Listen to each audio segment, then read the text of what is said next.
The Last of Us, No. The Last of Us TV adaptation though, it's really fucking good.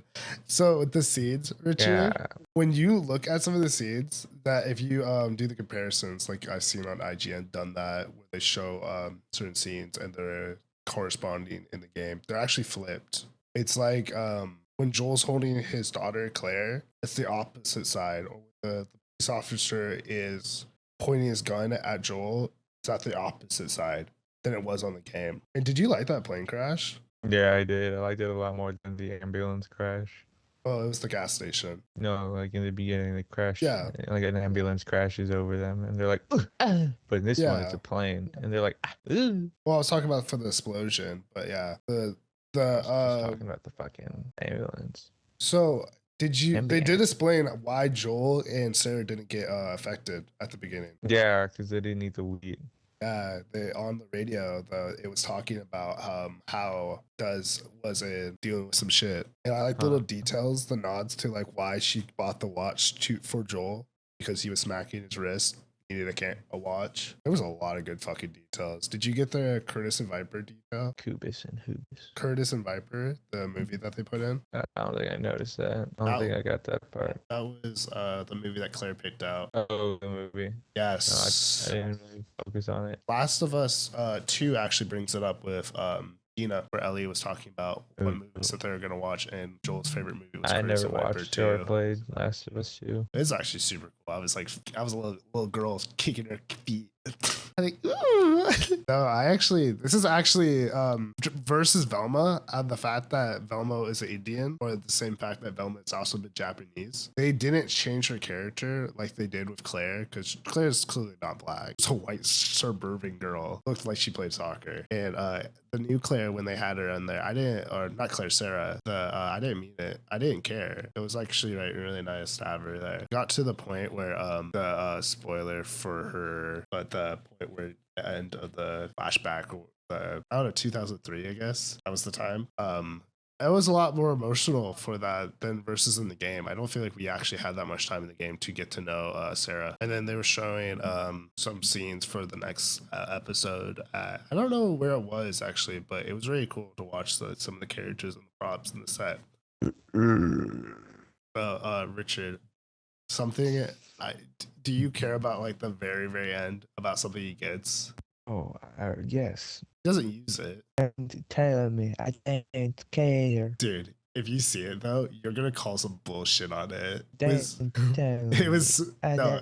You will, but it's super fucking funny. I didn't even notice it, but I was like, that's some bullshit that he's able to get that. It makes sense. They explained they explained some of the characters and what they were doing, which is nice. I do like how they took their time to explain certain shit about it, though. It really is, watching it really is just seeing a fan's interpretation on what Last of Us could have done better, but keeping it still original to the story. And I hope they don't paint Joel to be a bad guy at the end of the story. No, I mean, he kind of was. Yeah, but also to the same fact, like the ending of Last of Us, you didn't feel like you were necessarily a bad guy. You're a bad person doing the right thing, right? As every other person does. It was like it's really like up for interpretation on how the player perceives it. Yeah. Like, do you perceive Joel for being a bad man? Like, but it could go both ways, right? But like, had they told them instead of forcing it on them, maybe things could have turned out differently. All these different factors. Even then, some people just say the cure is not even possible.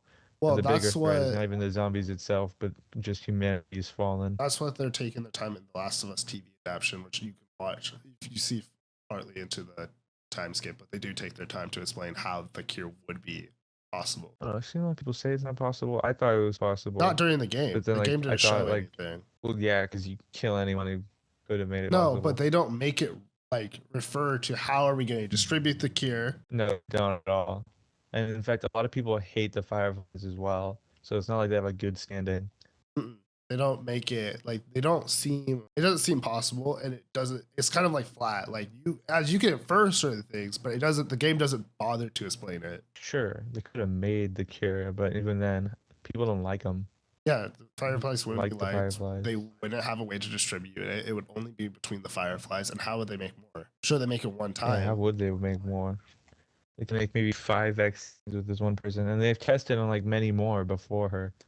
And plus, the as they way said. that Ellie even gets like bit and stuff, you would have to be fucking insane to do that shit. Fine if you're immune. You would have to get bit and then wait until you turn infected. Get batshit crazy for that. So they did. So what the show is taking their time to do, they are explaining how the ending of the game will make more sense to Cool. how the cure would be possible. Yeah, I guess that makes sense. And it's a part of it is Fedra and the Fireflies actually working together or taking over what Fedra owns. Because I thought Fedra, and originally I thought Fedra only existed in Boston. They were never anywhere else in the game, nor were they referred to. But they brought up how Fedra has like multiple locations around the state, and they own certain things in those locations. It's super fucking cool. I cannot wait. Dude, what's the next? The next part, it's like We got a Last of Us meat writer. yeah, I am the Last of Us beat writer. I take that shit. Are you writing Joel meat? Dude, what is it with unemotionally available men? Joel Dude, that's what Miller. every character that's hyped up about. It's unavailable emotional men with children. Kratos, who doesn't like Kratos, doesn't like fucking. There's a different character. I just forgot his name. Joel is a great example. We just like those silent men, you know? Mandalorian, that's Pedro Pascal again, though. Pedro Pascal is the slutty daddy of the internet. Have you seen his interviews, though, Richard? All right. Dude, this guy just is around. He said sleep is for the weak. Oh my god. That was a, I don't know, really fucking great episode. You want to watch we can watch the second episode. So, if they continue to make shows like this and continue to develop like game shows like this, because a lot of like I remember the Monster Hunter show or movie that came out that was really bad, and then you have like the tons of Resident Evil movies that no one likes watching, including that newest one with Netflix. And I was like, it's all right, you know, it's a classic story about vengeance, and one becomes good and the other one becomes, because that's how every story goes. The sisters have a falling out, they split, do that shit for a little bit. They kind of kill or become friends. And I like that to an extent. I like a lot of shit like that. But honestly, I'm hoping that they continue to make shows like that. They could do new shows and old shows that are like that. Avatar could take some examples of how to do a good story. And, you know, improving on the Last of Us story and the writers of what they were doing. And I hope they don't try to abuse, like trying to say that Joel can only be found as the villain and he's only the villain. But he really wasn't. It was a father who was struggling from his daughter's death and closed out his heart to survive. I don't know why he chose to keep on living, but he did. Oh, he kind of did it for John, or what was it? Not Johnny, Joel? No, not Joel. What's his fucking name? Tommy. I guess he did it for Tommy. That was like the only time you ever see Joel freak out about something. It was Tommy and whatever that one girl's name. And then, did you know they're changing the way that people get affected now, Richard? Apologize. I am focused on story right now. Yeah, no, it's totally fine. So they are changing the way that people are getting infected now. It's through the tendrils. It is, well, they had some previous designs for it in the Last of Us artwork, but it is a Venus flytrap like creature that carries its head behind him.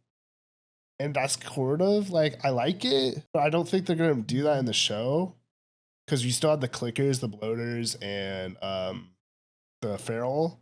But I don't know if they're going to add the tendril in and just be like, that's going to be the scary shit. Like, watch out for that fucking, the tongue thing coming out of nowhere and grabbing. But that's the same thing as getting bit. So would they necessarily need that? I think that's what they confirmed in a interview, that you do get affected through the tendrils now.